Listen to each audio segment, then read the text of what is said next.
pemirsa, vonis bagi Richard Eliezer yang dijadwalkan hari ini akan menjadi catatan penting dalam peradilan kita. Karena vonis ini bukan semata-mata tentang kasus pembunuhan berencana, melainkan juga tentang peran saksi pelaku yang bekerja sama atau biasa disebut justice kolaborator atau JC di mata pengadilan. Meski keberadaan JC telah signifikan dalam pengungkapan sejumlah kasus penting, putusan hukum yang diterima para JC kerap belum proporsional. Ditambah lagi dengan belum tuntasnya peraturan tentang JC, vonis-vonis yang tidak mencerminkan keadilan dapat menjadi presiden buruk dalam upaya mendorong peran JC. Pemirsa, inilah editorial Media Indonesia edisi hari ini Rabu 15 Februari 2023 dengan tema Keadilan bagi Eliezer bersama saya Leonard Samosir. Editorial Media Indonesia ini juga dapat Anda simak melalui MG Radio Network di frekuensi 94,7 FM di kawasan Jakarta dan sekitarnya. Para pendengar dan Anda semua bisa ikut menyatakan pendapat Anda dengan menelepon nomor telepon 021 583 99100. Dan pemirsa, pagi ini telah hadir bersama saya anggota Dewan Redaksi Media Group Arief Suditomo. Mas Arief, selamat pagi. Pagi, Leo. Kita akan menantikan sidang vonis Richard Eliezer hari ini. Tapi banyak sekali yang mengatakan bahwa ini adalah penetapan keadilan di Indonesia. Tapi sebelum kita bahas itu, Mas Arief dan pemirsa, kita lihat dulu ada beberapa berita yang diperhatikan media Indonesia. Yang pertama, ini headline media Indonesia untuk hari ini masih dari kasus pembunuhan atau terbunuhnya Brigadir Joshua. Kawal vonis Sambo hingga inkrah. Inkrah ini maksudnya berkekuatan hukum tetap ya? Ya. Inkrahnya itu sampai di tingkat apa ini, Mas Arief? Karena setelah putusan MA pun masih ada peninjauan kembali ya. Jadi mungkin publik harus tetap punya energi dan punya antusiasme untuk melihat bagaimana kita menyikapi atau aparat hukum kita menyikapi kasus ini. Karena banyak sekali yang beranggapan bahwa kasus ini adalah sebenarnya sebuah momentum untuk memperlihatkan bahwa sistem hukum kita masih baik, masih bisa diharapkan, dan juga sebuah simbol dari bagaimana perjuangan pihak kecil, orang kecil melawan orang besar dalam mencari keadilan.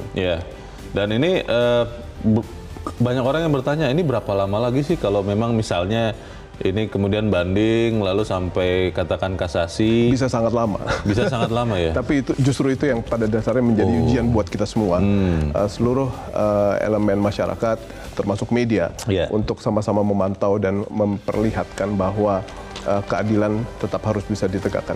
Baik, kita kawal sama-sama, semoga kita tidak mudah lupa ya, karena konon katanya Mas Arief orang Indonesia, kalau ada isu yang lain ya lupa nih isu yang ini, kita harus kawal. Kita tinggalkan itu, kita ke berita selanjutnya di halaman 2, ini terkait dengan ibadah haji, jemaah tidak perlu keluar biaya tambahan.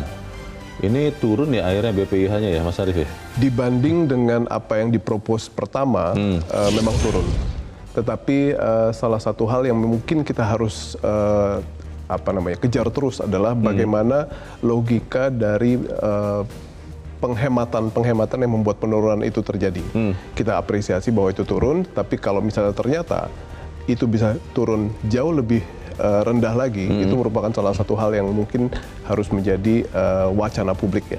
Karena elemen-elemen dari mulai misalnya airfare, airlines, catering, atau transportasi darat di sana, penginapan, itu kan belum diperlihatkan seberapa jauh perjuangan pemerintah untuk bisa menghemat atau melakukan negosiasi agar elemen manfaatnya juga bisa diturunkan. Oke. Tapi memang kembali lagi ya di pembicaraan kita yang sebelumnya terkait ibadah haji ini, mungkin harus ditekankan juga soal kemampuan itu ya. Bahwa memang yang benar-benar mampu bukan yang mampu karena subsidi, Mas. Itu yang harus ditekankan. Kita harapkan segenap pihak bisa mengupayakan maksimal. Kita ke berita selanjutnya. Ini dari langkah lanjutan gempa Turki. Bantuan Indonesia tiba lagi di Turki. Wah, ini sudah berapa banyak ini bantuan Indonesia sebetulnya, Mas Arief? Iya, dan pemerintah sudah memperlihatkan apa yang menjadi kewajiban mereka sesama negara bersahabat. Tetapi salah satu hal yang mungkin juga harus kita galang adalah bagaimana kekuatan madani kita, civil society kita untuk bisa memperlihatkan solidaritas ya kepada saudara-saudara kita di Turki dan Syria. Dan ini bantuannya bantuan pemerintah ya maksudnya ya? Ya, ini ada beberapa bantuan dari pihak swasta juga. Namun beberapa pihak mungkin harus mulai menggalakkan ya. Karena waktu kita menghadapi kesusahan seperti tsunami di Aceh, betul. Pihak civil society Turki juga bergerak buat kita. Lain halnya dengan Suriah. Syria itu kan merupakan sebuah negara yang mungkin tidak bisa kita harapkan, tetapi uluran tangan kita juga amat sangat penting. Iya, kita berharap juga ini kalau kita lihat gambarnya, tim kita juga ada di sana ya, Mas Arief ya, tim Media Group, dan ini bersama-sama dengan BNPB sedang membangun rumah sakit darurat ya. Tadi sebelum editorial ini ada beritanya. Kita harapkan bantuan ini bisa tepat sasaran dan bisa meringankan beban dari saudara-saudara di Turki dan Suriah. Kita tinggalkan berita itu, kita ke berita selanjutnya di halaman 4 di kolom politik dan hukum. Ini terkait dengan kasus Koperasi Simpan Pinjam Indosuria ini, Mas Arief. Koperasi ramai-ramai cuci uang. Jadi rupanya koperasi ini jadi semacam laundry begitu ya. Ini maksudnya apakah memang hanya Indosuria atau banyak kasus ini koperasi tampaknya lain? Banyak sekali ya. Sedikitnya ada 12 koperasi simpan pinjam yang pada dasarnya menjadi catatan kita sekarang. Dan aliran dana terbesar memang masuk ke Indosuria. Kabarnya sampai 240 triliun. Dan itu merupakan salah satu angka yang fantastis yang bisa kita lihat. Dan kalau misalnya kita mendapatkan fakta juga bahwa aliran dana tersebut diputarkan tidak untuk hal-hal yang sifatnya membuat yield ya, buat nasabah, tapi justru digunakan untuk hal-hal yang sifatnya hedonistik gitu ya, beli yacht, beli private jet dan lain-lain. Ada yang buat bahkan operasi plastik gitu ya. Itu merupakan salah satu hal yang jadi PR OJK itu untuk pada akhirnya melakukan review terhadap reputasi dari beberapa pengumpul dana masyarakat yang tidak melakukannya dengan pertanggungjawaban yang baik. Dan mestinya juga kalau saya berpikir Mas Arief, dari awal juga harusnya izin koperasinya kan harus jelas ya. Ini apaan ini koperasi simpan pinjam kok bisa orang-orang yang memasukkan semacam arisan begitu ya, kok bisa dibiarkan terjadi? Ini kan peran pengawasannya harus ditingkatkan. Di dalam berita dikatakan PPATK mengatakan saat ini untuk mengawasi salah satunya KSP itu kekurangan orang ini, Mas Arief. Dan membutuhkan hampir 800 pegawai dari yang saat ini hanya ada 540, tapi anggota DPR mengatakan tidak perlu sebanyak itu. Yang penting kan sebenarnya niat ya untuk mengawasinya seperti itu. Betul ya. Di saat sekarang kita sudah mendapatkan sebagian dari berbagai macam tugas-tugas pelik kita yang sifatnya administratif ya, itu bisa digantikan dengan AI. Betul. Kenapa mereka tidak mulai melaksanakan hal tersebut, mencoba ya? Karena kalau ini kan bukan sebuah institusi dengan kewajiban padat karya. Nah, kalau mereka mulai menggunakan AI, saya pikir itu akan menghasilkan sebuah tingkat pengawasan yang sangat baik. Dan saya setuju dengan anggota Komisi 3 Pak Nasir Jamil. Baik, kita harap para pengawas ya, mungkin juga termasuk otoritas jasa keuangan itu melakukan tugas pengawasannya lebih ketat lagi ya, Mas Arief ya. Baik, kita ke editorial pemirsa pada hari ini. Diberi judul Keadilan bagi Eliezer. Beberapa teman mengatakan Mas Arief, yang namanya adil itu relatif. Yang adil untuk saya belum tentu adil untuk Mas Arief atau untuk orang lain. Nah, pertanyaannya yang mana yang kita bilang adil untuk Eliezer? Satu hal yang harus dijadikan pemahamannya dalam proses pengambilan keputusan. Karena kemarin kita sudah melihat dalam 2 hari terakhir kegagahan integritas dari majelis hakim yang dipimpin oleh Pak Wahyu. Itu amat sangat membanggakan lah. Dan dalam kasus Eliezer ini kita juga bisa menyandarkan harapan yang sama. Sehingga apabila sekarang kita berbicara tentang definisi adil, ada satu hal yang kita harus ingat. Eliezer memang pelaku, dia melakukan penembakan, tetapi tanpa Eliezer kita tidak akan pernah mendengar woi, tembak woi, tembak cepat woi. Itu kita nggak akan pernah dengar itu. Karena itu hanya diungkapkan Eliezer ya di persidangan. Dan seluruh hal yang tadinya sudah diskenariokan dengan baik, skenario jahatnya Sambo, itu bisa diputar balikan dan kita menghadapi titik itu sekarang. Sehingga fakta tersebut saya yakin bahwa hakim punya kepekaan untuk pada akhirnya menghasilkan sebuah vonis yang memperlihatkan bahwa sistem hukum kita masih memang memiliki harapan untuk kita sandarkan. Oke, kita akan bahas itu ya Mas Arief, dan pemirsa, inilah editorial Media Indonesia untuk hari ini, Rabu 15 Februari 2023, keadilan bagi Eliezer.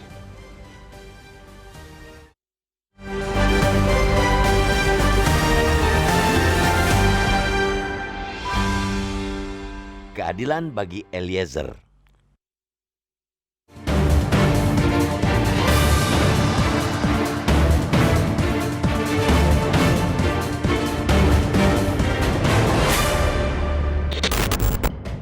Vonis bagi Richard Eliezer yang akan dijadwalkan hari ini akan menjadi catatan penting dalam peradilan kita. Sebab vonis ini bukan semata tentang kasus pembunuhan berencana, melainkan juga tentang peran saksi pelaku yang bekerja sama atau biasa disebut justice collaborator atau JC di mata pengadilan. Hingga kini, meski keberadaan JC telah signifikan dalam pengungkapan sejumlah kasus penting, putusan hukum yang diterima para JC kerap belum proporsional. Ditambah lagi dengan belum tuntasnya peraturan tentang JC, vonis-vonis yang tidak mencerminkan keadilan dapat menjadi presiden buruk dalam upaya mendorong peran JC. Dalam persidangan kasus pembunuhan Brigadir Joshua Huta Barat, respon berbeda terhadap peran JC juga terlihat antara LPSK dengan jaksa. Rekomendasi LPSK untuk Eliezer sebagai JC tidak membuahkan tuntutan yang lebih ringan dibanding 3 terdakwa lainnya.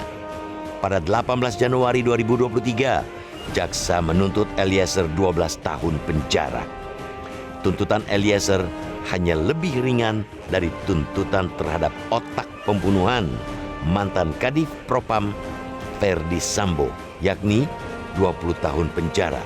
Sementara Putri Chandrawati yang merupakan istri Sambo, Bribka Ripki Rezal, dan asisten rumah tangga Kuat Ma'ruf dituntut 8 tahun penjara. Menanggapi kekecewaan publik, Kejaksaan Agung menilai Eliezer tidak masuk dalam kategori justice collaborator.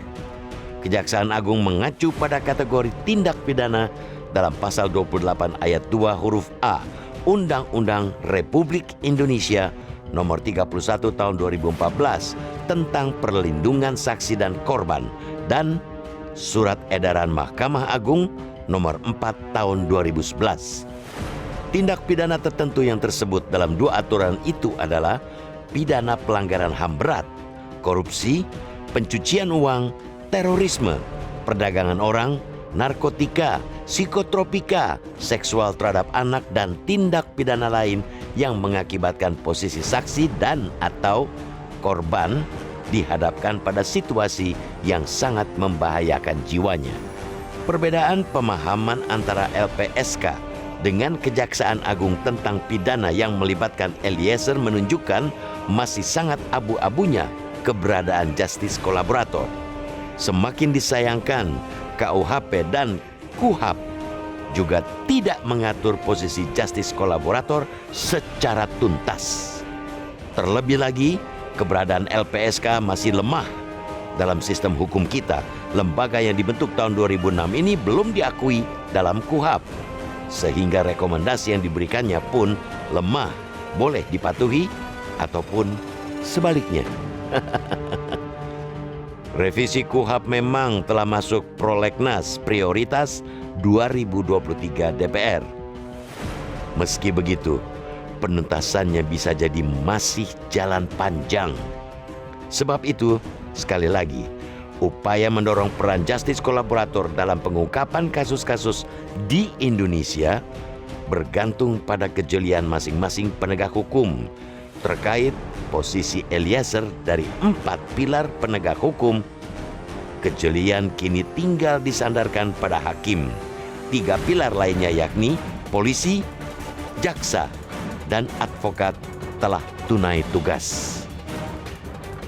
Dari sidang vonis yang telah berlangsung 2 hari kemarin, Majelis Hakim memang telah mewujudkan keadilan 4 vonis ultra petita, juga menepis keraguan tentang independensi majelis yang diketuai Wakil Ketua Pengadilan Negeri Jakarta Selatan, Wahyu Iman Santoso itu. Kita tentu berharap keadilan akan tegak pula pada sidang vonis Eliezer hari ini. Di sisi lain, keadilan semestinya bukan semata matematika vonis yang lebih rendah, sebab dengan 4 vonis ultra petita terhadap terdakwa lainnya, maka angka tuntutan jaksa terhadap Eliezer telah kini dapat disebut lebih rendah.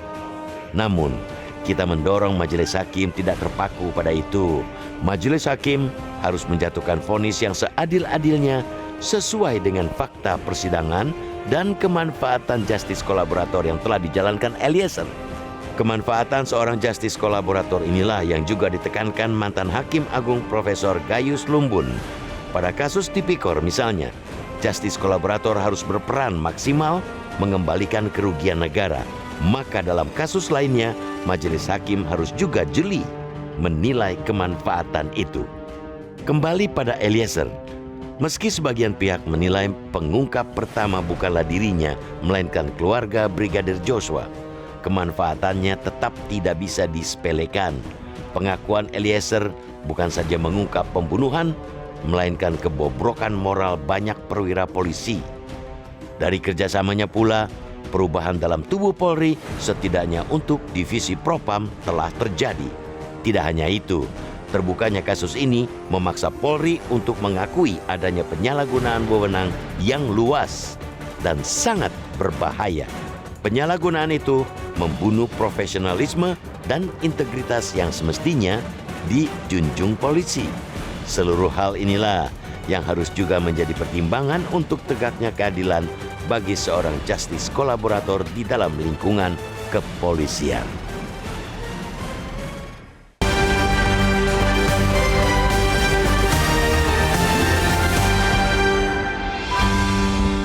Di bagian berikut Anda bisa ikut menyatakan pendapat Anda terkait editorial pagi ini. Pemirsa, untuk saat ini tetaplah bersama kami.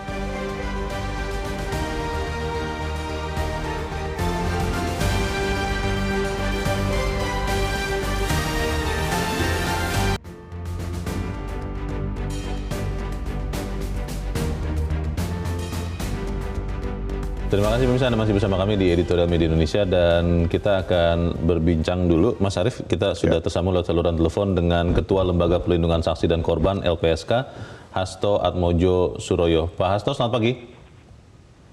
Selamat pagi, Mas. Ya, Pak Hasto, kita akan melihat nanti vonis Eliezer hari ini.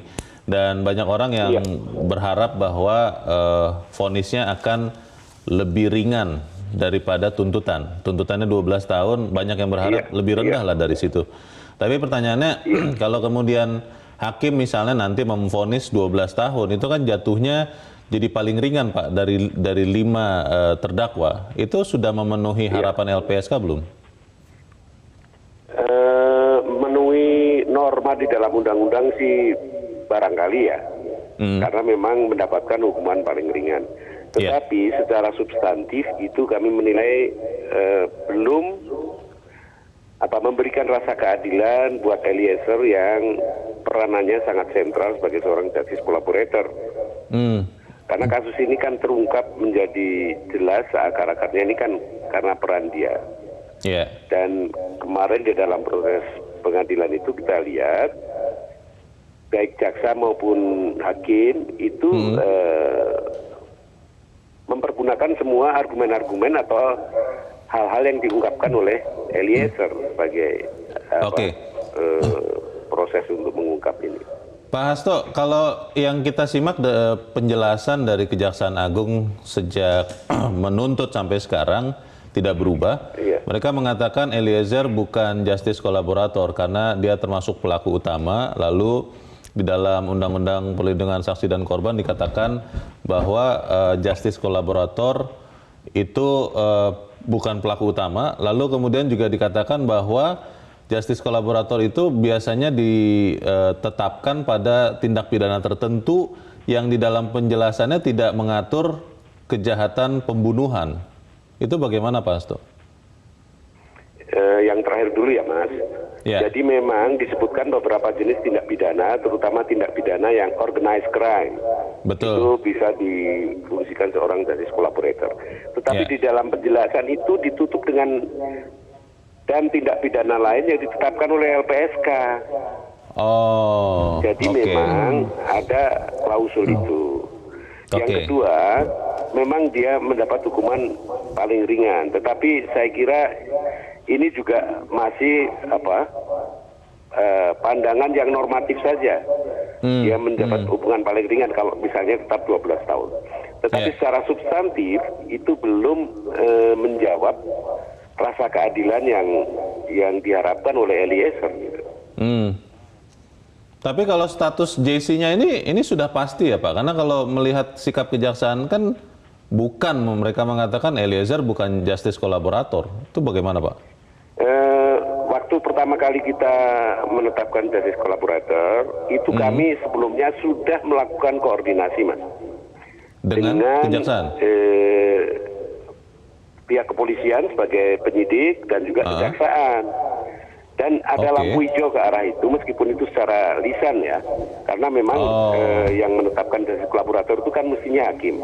Dan Oke. itu mestinya ditetapkan sebelum pengadilan itu berjalan. Oke. Tetapi kalau kita lihat di dalam proses pengadilan, perlakuan jaksa maupun hakim ini kan sebenarnya sudah memperlakukan Eliezer ini sebagai seorang justice collaborator gitu. Oh, oke. Pak Hasto, ini kita masih menunggu nanti ya vonis ya. Tapi kalau kemudian memang vonisnya sama dengan tuntutan, atau kalau berpikir linier dengan 4 terdakwa yang lain yang sudah divonis, itu misalnya dinaikkan hukumannya, dampaknya bagi calon-calon justice kolaborator di kasus-kasus lain seperti apa Pak?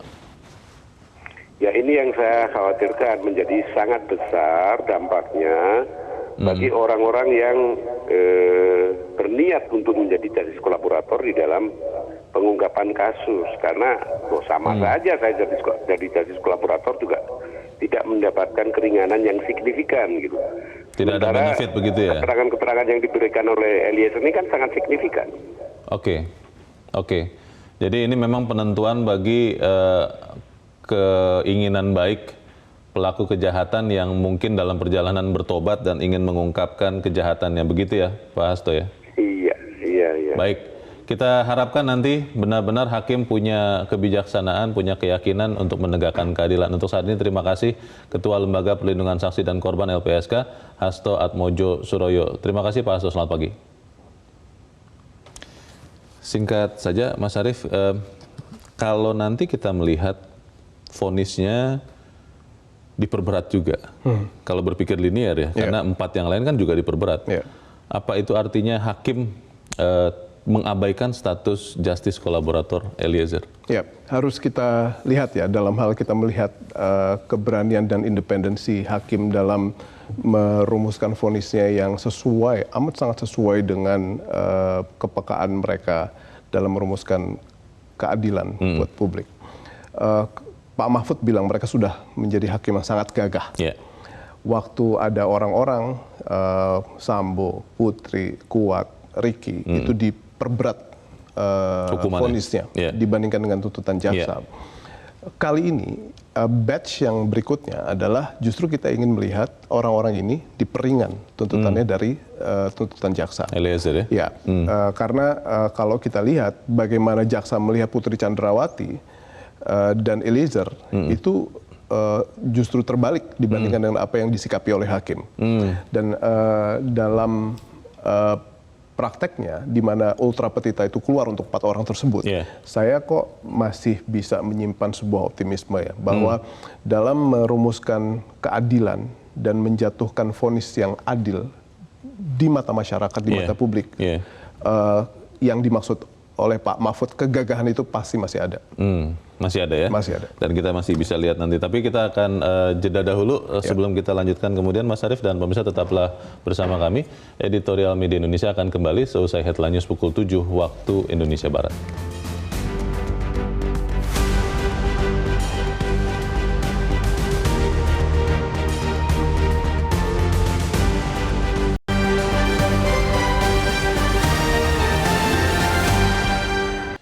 Terima kasih pemirsa, Anda masih bersama kami di Editorial Media Indonesia dan kini waktunya kita mendengarkan Mas Arief pendapat dari pemirsa Metro TV. Kita sudah terhubung dengan pemirsa Metro TV di Jakarta, ada Ibu Ong Mei Hua. Ibu Ong, selamat pagi. Selamat pagi Bang Leo, selamat pagi Mas Arief. Terima kasih Metro, saya nggak masuk nih Bang Leo. Ya, silakan Bu Ong. Keadilan bagi Eliezer pada hari ini akan kita lihat. Kalau Ibu melihatnya nanti kira-kira akan seperti apa? Jadi Eliezer sebagai justice collaborator, dia dengan keberanian dan kejujuran untuk mengungkap kasus pembunuhan ini.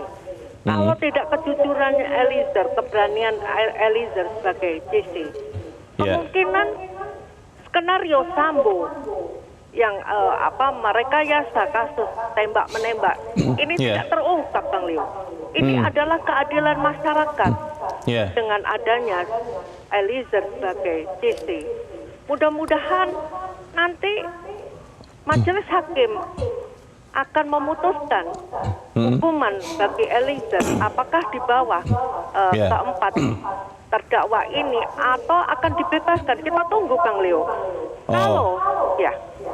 Kalau justice collaborator, kalau tidak diakui atau diterima, nanti orang tidak berani Bang Leo untuk menjadi JC. Mengungkap kejahatan yang terjadi ya. Mengungkap kejahatan yang sebenarnya. Oke, baik. Seperti itu, terima kasih Ibu Ong Mei Hua untuk pendapat Ibu di Jakarta. Selamat pagi. Di belakang Ibu Ong ada Pak Yurizal Edward di Batam, Kepulauan Riau. Pak Yurizal, selamat pagi. Pagi, saya ralat Bung Leo. Nama saya Yurizal Edward itu yang biasa dipanggil Pak Edward dari Curug Bengkulu. Oh oke. Maaf Pak, ini Pak Edward ya? Iya. Tadi ditanya Pak Edward dari? Selamat pagi Bung. Curug Bengkulu. Oh Bapak dari Curug Bengkulu. Mohon maaf Pak Edward di Curug Bengkulu. Selamat pagi. Silakan Pak, pendapat Anda Pak Edward. Selamat pagi Bung Leo. Selamat pagi Bung Arif. Ya. Jadi ada 4 poin yang ingin saya sampaikan. Yang pertama, kita salut dengan hakim yang cuma melihat fakta persidangan tanpa terpengaruh dengan pihak pembela atau jaksa yang menuntut. Mereka betul menerapkan hukum dengan imparsial dan independen. Dengan keyakinannya mereka memutuskan dan sangat ini menurut masyarakat sudah memenuhi rasa keadilan. Karena apa yang dilakukan oleh Sambo CS ini betul-betul luar biasa. Kedua, masalah GC. GC ini kan biasanya pada kasus-kasus berat. Resiko jadi GC itu luar biasa. Kalau dalam satu sindikat misalnya, itu ancamannya mati loh, dibunuh oleh rekan-rekannya yang lain. Kenapa tidak dihargai oleh jaksa? Iya. Karena dia sudah membongkar kasus ini dengan jaksa. Ini GC, riwayatnya GC. Nah kita berharap Eliezer juga sebagai GC itu diberikan hak-hak istimewa sesuai yang diatur undang-undang. Bahwa dia akan diberikan 3 hukuman yang diantaranya hukuman pidana bersyarat atau yang hukuman percobaan atau mungkin dibebaskan. Dan itu mungkin saja. Saya yakin hakim ini luar biasa. Dia sudah melaksanakan ultra petita terhadap 4 terdakwa lainnya. Saya yakin dia akan menerapkan. Kalau nanti hari ini kita lihat vonis Richard Eliezer adalah 12 tahun. Seperti tuntutan jaksa. Tapi itu kan menjadi paling ringan di antara 5 orang terdakwa. Itu memenuhi rasa keadilan Pak Edward tidak? Saya melihatnya ada 2 pertimbangan yang harus saya sampaikan. Pertama, sewaktu dalam persidangan, hakim sendiri sudah menyatakan bahwa dalam tingkatan Anda di dalam jajaran polisi, yaitu kombatan, Anda kan tidak boleh menganalisa. Anda cuma pelaksana, siap perintah. Berarti di situ ada pertimbangan hakim. Hakim sudah mempertimbangkan itu. Yang kedua, keluarga Joshua sendiri sudah memaafkan, sudah memohon kepada hakim untuk diberikan. Lah ini mungkin akan jadi pertimbangan hakim lah. Keluarga korban yang dilakukan penembakannya oleh Eliezer sendiri sudah memaafkan dan sudah memohon. Nah kita mudah-mudahan hakimnya akan tetap independen, tetap imparsial, tetap berani menegakkan seperti yang sudah dia putuskan sebelumnya. Pertanyaan saya Pak, kalau nanti vonisnya ternyata sama dengan tuntutan jaksa, sama-sama 12 tahun. Kan ini kalau dilihat dibandingkan dengan 4 orang yang kemarin dan 2 hari yang lalu, kan 12 tahun ini untuk Richard Eliezer jadi paling ringan, memenuhi itu Pak. Bagaimana kalau menurut Anda Pak? Waktu dituntut 12 tahun itu masyarakat sudah berteriak-teriak bahwa ini tidak adil, tidak memenuhi keadilan kan. Nah kalau sekarang kan ada 3 tadi yang disampaikan. Pidana bersyarat, pidana percobaan, atau yang paling ringan seringan-ringannya. Ya 12 tahun kan paling ringan Pak Edward sekarang Pak. Ya itu belum seringan-ringannya. Oh. Jadi pertimbangannya tadi, justice collaborator adalah penuh resiko dan sudah dinyatakan sendiri oleh hakim bahwa dia ini bukanlah orang dalam jajaran kepangkatan, bukan orang yang harus menganalisa. Dia cuma siap perintah. Itu yang pertama. Yang kedua, keluarga korban sudah memaafkan. Sudah memaafkan. Nah, ini menjadi pertimbangan. Baik. Terima kasih Pak Edward atau Pak Yurizal Edward di Bengkulu. Selamat pagi Pak. Di belakang Pak Edward ada Pak Hairudin di Tangerang, Banten. Pak Hairudin, selamat pagi. Halo Bang Leo. Halo, selamat pagi Pak Hairudin. Bagaimana Pak pendapat Anda Pak? Silakan Pak. Halo Bang Leo. Ya, silakan Pak Hairudin. Ini masih menjadi pertanyaan di masyarakat ya. Waktu itu kan LPSK sudah menetapkan sebagai justice kolaborator. Tapi kejaksaan kok istilahnya dari pertama sampai mau akhir sidang nggak ngomong gimana-gimana, dia enak dapat info baru yang mendukung tugas dia. Tapi setelah di akhir tuntutan dia bilang katanya untuk masuk justice kolaborator kecuali dengan penetapan hakim. Nah ini kemudian di sisi lain juga jaksa bilang masyarakat nggak boleh berargumen segala macam. Kan masyarakat udah hampir putus asa karena arogansinya dari kejaksaan gitu ya. Nah ini tinggal terakhir deh di hakim, apa hakim masih memberikan keringanan atau enggak. Kalau enggak masih juga nggak ngasih keringanan, ya ini satu presiden yang istilahnya membuat masyarakat udah putus asa lah. Nanti kedepannya arogansi polisi apabila terjadi seperti ini, bawahan disuruh sama atasan untuk berbuat hal yang begini, orang nggak mau. Ngapain juga kita jujur daripada kita dihukum juga gitu. Ini bahaya. Tidak ada manfaatnya begitu ya Pak ya, kalau berkata jujur atau mengungkap tidak ada manfaatnya begitu ya Pak Hairudin ya? Iya, atau mendingan istilahnya dia bela-belain aja itu tuh kan lumayan kan 1 miliar gitu tuh. Jadi kedepannya ini bahaya untuk istilahnya kasus-kasus yang kemungkinan bisa aja terjadi tuh, nggak ada yang bisa nutup kemungkinan gitu. Itu aja sih, mudah-mudahan hakim memberi hukuman ya paling nggak ya 4 tahun atau 3 tahun lah gitu. Harapannya itu ya. Dia dibebaskan bisa tugas lagi di itu tahun. Baik. Itu aja. Oke. Terima kasih Pak Hairudin di Tangerang, Banten untuk pendapat Anda Pak. Selamat pagi. Ini menarik nih Mas Arief. Pak Hairudin mengatakan ini juga banyak pertanyaan orang. Kok dalam persidangan sampai mau tuntutan, kejaksaan tidak mempermasalahkan status JC ini. Tapi ketika menuntut, mengatakan setelah banyak reaksi penolakan dari masyarakat, ya ini memang bukan justice kolaborator, kata kejaksaan. Bagaimana itu Mas? Memang ambivalensinya terlihat sekali ya. Di saat kejaksaan dalam merumuskan tuntutannya, banyak sekali elemen-elemen yang diambil dari kesaksian Richard. Iya. Tetapi waktu di ujung, di mana mereka harus merumuskan berapa tahun atau kualitas dari tuntutannya, itu fakta-fakta tersebut tidak diadopsi. Jadi memang dalam situasi ini tidak ada salahnya kita menyandarkan semuanya pada hakim. Karena ambivalensi dari kejaksaan dengan berbagai macam argumennya yang banyak sekali tidak dimengerti oleh publik. Itu kita memang harus bersandar pada integritas dan kekuasaan kehakiman yang dimiliki oleh Pak Wahyu CS. Tadi Pak Hasto kan di bagian yang sebelumnya mengatakan, waktu saya tanya Mas, untuk tindak pidana pembunuhan kan tidak diatur di dalam Undang-Undang Perlindungan Saksi dan Korban. Tapi kalau menurut Pak Hasto itu harus dibaca dengan jelas bahwa kecuali jika ditentukan oleh LPSK. Nah itu. Jadi elemen yang paling belakang itu adalah ketentuan yang amat sangat berpengaruh. Dan kenapa Eliezer sampai sekarang bisa kita anggap sebagai justice kolaborator. Dan dalam proses persidangan pun semua orang menjadikan Eliezer sebagai justice kolaborator, itu kan karena memang ada ketentuan terakhir tersebut. Sehingga mudah-mudahan kita bisa melihat nanti dalam vonis yang akan dijatuhkan, justice kolaborator, peran Eliezer sebagai justice kolaborator itulah yang akan diperhitungkan oleh hakim. Kalau melihat tadi pendapat dari Pak Edward ya, khawatirnya adalah seperti yang dikatakan Pak Hasto juga, Mas Arief, bahwa kalau nanti hukumannya mengimplikasikan tidak memperhitungkan status justice kolaborator dari Richard Eliezer, ini akan jadi presiden untuk justice kolaborator yang lain di kasus lain. Betul. Apakah serta-merta begitu, Mas? Kalau kita lihat sekarang ya, bukan hanya pada kasus Sambo. Hadirnya seorang atau konsep justice kolaborator itu kan pertama kita ingin menegakkan keadilan. Jadi kebenaran material itu harus dihadirkan dengan adanya kesaksian dia. Dan bukan memang kita tahu bahwa justice kolaborator ini tidak serta-merta hanya untuk memikirkan benefit buat orangnya, justice kolaboratornya. Tapi kita ingin menghadirkan kebenaran material dan pada akhirnya keputusan yang adil.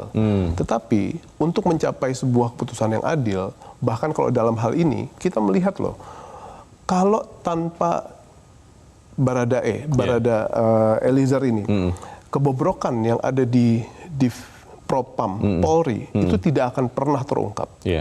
Dan kita tidak akan pernah punya kesempatan untuk memperbaikinya. Dan itu yang pada akhirnya harus kita lihat bersama-sama. Dan ini akan terjadi pada berbagai macam institusi. Sementara kita memiliki berbagai macam kasus yang siap meledak.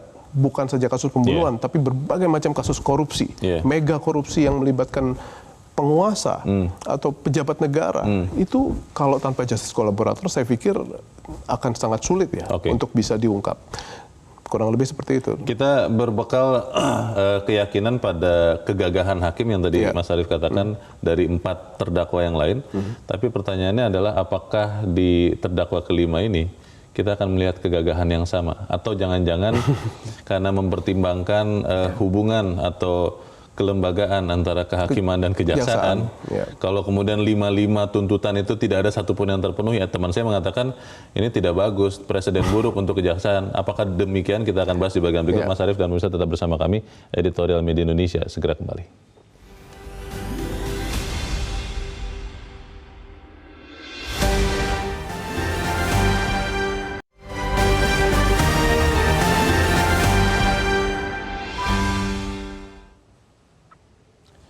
Terima kasih misalnya masih bersama kami di Editorial Media Indonesia. Kita di bagian akhir dari diskusi kita pagi ini. Mas Arief, di dalam kasus ini kan memang banyak sekali dimensi ya yang dipertemukan dan ditabrakkan sebetulnya.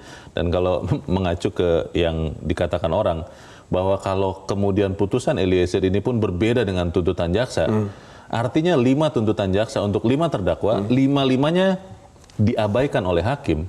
Sebenarnya masih ada beberapa terdakwa lain, Leo, yang pada dasarnya kita harapkan juga mendapatkan sebuah breakthrough ya, atau sebuah keberanian yang dipertunjukkan oleh hakim. Karena kalau memang Ferdy Sambo, Putri Chandrawati, Kuat, Ricky Rizal itu dianggap sebagai pelaku yang langsung terlibat, semua orang mengharapkan hukuman mereka sangat tinggi. Tetapi ada beberapa orang yang memang baru tahu, baru terlibat setelah tindak pidana yang terjadi. Seperti orang-orang yang disidangkan dalam kasus obstruction of justice. Yang anak buah Sambo ini. Anak-anak ini adalah orang-orang yang justru diharapkan oleh publik mendapatkan keringanan, sama seperti halnya Eliezer. Jadi, bagaimana hakim merumuskan vonis itu merupakan salah satu hal yang kita harapkan dengan perbedaan hal tersebut. Nah, hari ini kita akan tunggu. Hari ini kita akan saksikan bersama seberapa jauh hakim bisa memiliki kepekaan terhadap hal tersebut. Jadi memang ada, kalau saya lihat ada 2 kelompok yang harus dapat 2 treatment yang berbeda dalam hal mencapai keadilan. Kurang lebih seperti itu. Kalau melihat sebagian orang kan mengatakan sebenarnya kalau Richard Eliezer itu mau, berani, dia bisa melakukan seperti yang dilakukan Ricky Rizal, menolak perintah untuk mengeksekusi Yosua. Itu adalah kesalahan dia. Dan tadi kalau ada pemirsa mengatakan malah berharap bebas atau lepas. Itu bagaimana? Tapi Kamarudin kan juga sudah menjelaskan ya, bahwa karakteristik dari dan doktrin yang terpapar pada Ricky Rizal dan Eliezer itu berbeda. Yang satu kombatan, yang satu penegak hukum. Eliezer brimob ya? Yang satu selalu terpapar pada konsep di mana perintah atasan itu harus dilaksanakan tanpa berpikir, tanpa tanpa bertanya. Yang satu masih memungkinkan adanya ruang untuk bisa menghadirkan nalar dalam hal tersebut. Jadi dalam situasi ini kita harus mengerti hal tersebut. Jadi waktu ada seruan, bentakan, woi, tembak woi, itu merupakan salah satu hal yang amat sangat sulit untuk dicerna dan dinalar lagi oleh seorang barada. Kalau misalnya nanti vonis Eliezer itu 10 tahun atau berapapun lah yang lebih rendah dari 12 tahun, kan artinya kemudian 5 tuntutan jaksa ini sama sekali tidak dipenuhi. Itu apakah kemudian artinya jaksa tidak bekerja maksimal atau bagaimana? Saya pikir kita tidak perlu membebani itu pada kinerja kejaksaan ya. Tetapi yang kita lihat lebih kepada bagaimana hakim itu bisa merumuskan apa yang adil. Dan tugas jaksa memang menuntut, bagaimana proses menuntut, argumen apa yang digunakan untuk penuntutan, dan apa akhirnya menjadi materi penuntutan itu merupakan satu hal. Tetapi bagaimana keadilan itu bisa diresapi oleh hakim untuk dirumuskan dalam sebuah vonis, saya pikir itu adalah hal yang lain. Dan kita sudah menyaksikan dalam 2 hari ke belakang hakim bisa melaksanakan hal tersebut, meskipun proses penuntutannya berjalan ke arah yang berbeda, tetapi hari ini kita juga berharap hal yang sama. Kalau diputuskannya 12 tahun sesuai dengan tuntutan, Mas, apakah itu artinya itu adil untuk Eliezer? Hakim tetap adil untuk Eliezer atau bagaimana, Mas? Kita melihat bahwa waktu Eliezer dituntut oleh jaksa dengan pidana seperti itu protesnya sudah sangat banyak. Suara-suara yang menggugah agar posisi justice collaborator itu diperhitungkan dengan lebih serius, itu juga sangat banyak. Karena waktu itu kan peringkatnya nomor 2 berat terberat. Tapi kalau sekarang kan 12 tahun akhirnya jadi paling ringan dari 5. Tapi harus dibandingkan juga, pada waktu itu jaksa menuntut Putri Candrawati dengan sangat ringan. Jadi itu merupakan salah satu hal yang kita harus lihat. Dan mudah-mudahan waktu semua itu diputar balikan atau dibalikkan oleh keputusan hakim. Saya pikir hal yang sama juga perlu kita sandarkan optimisme kita pada hal tersebut. Terakhir untuk kita semua, ini kan kembali lagi ke berita pertama tadi, Mas Arief, kawal vonis Sambo hingga inkrah. Kalau nanti diputus, katakanlah memang sesuai harapan masyarakat di bawah 12 tahun, tapi prosesnya kan masih panjang. Ini artinya bagaimana? Apakah kita bisa benar-benar mewujudkan keadilan atau belum? Ya, yang kita kawal sebenarnya bukan saja Eliezer ya, tapi juga Ferdy Sambo. Karena perjalanan menuju eksekusi itu kan masih sangat panjang. Bahkan ada peraturan baru yang menyatakan bahwa seorang terpidana mati tidak boleh langsung dieksekusi. Setelah inkrah harus tunggu 10 tahun untuk melihat perilakunya baik atau tidak. KUHP baru ya? KUHP baru. Dan ini merupakan satu diskursus baru yang pada akhirnya harus kita jalani untuk bisa mempengaruhi bagaimana nanti sistem hukum akan berbicara pada akhirnya. Dan ini bukan saja berlaku pada orang yang mendapatkan pemidanaan paling berat, tapi juga harus pada orang yang seharusnya mendapatkan pemidanaan paling ringan. Dan ini adalah Eliezer. Kita percaya hakim akan berperan sebagai wakil Tuhan. Kita tunggu keadilan bagi Eliezer. Mas Arief, kita tunggu bersama. Terima kasih sudah di tempat ini. Selamat Terima kasih Leo. Pagi Leo. Pemirsa, kita tentu berharap keadilan akan tegak pada sidang vonis Eliezer hari ini. Majelis hakim harus menjatuhkan vonis yang seadil-adilnya seiring dengan fakta persidangan dan kemanfaatan justice kolaborator yang sudah dijalankan Eliezer. Meski sebagian pihak menilai pengungkap pertama bukan Eliezer melainkan keluarga Brigadir Yosua, namun kemanfaatan Eliezer tetap tidak bisa disepelekan. Pengakuan Eliezer tidak saja mengungkap pembunuhan, namun juga kebobrokan moral banyak perwira polisi. Dari kerjasama Eliezer, perubahan dalam tubuh Polri, setidaknya untuk divisi profesi pengamanan telah terjadi. Tidak hanya itu, terbukanya kasus ini juga memaksa Polri untuk mengakui adanya penyalahgunaan wewenang yang luas dan sangat berbahaya. Saya Leonard Samosir berterima kasih Anda sudah menyimak editorial Media Indonesia untuk pagi ini. Selamat pagi, sampai jumpa.